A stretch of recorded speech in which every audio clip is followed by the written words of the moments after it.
आज 1 ऑगस्ट लोकमान्य टिळक यांची पुण्यतिथी. लोकमान्य टिळक यांनी स्वातंत्र्य जागृती विषयी केशरी व मराठा ही 2 वर्तमानपत्र सुरू केली.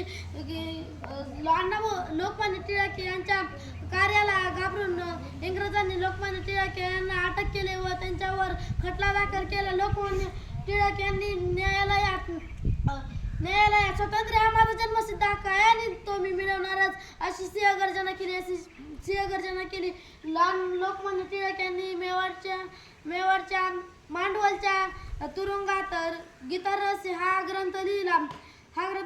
लोकमान्य टिळक यांनी शिवजयंती व गणेश उत्सव हे 2 उत्सव साजरी करायला सुरुवात केली. लोकांनी प्रेमाने त्यांना लोकमान्य ही पदवी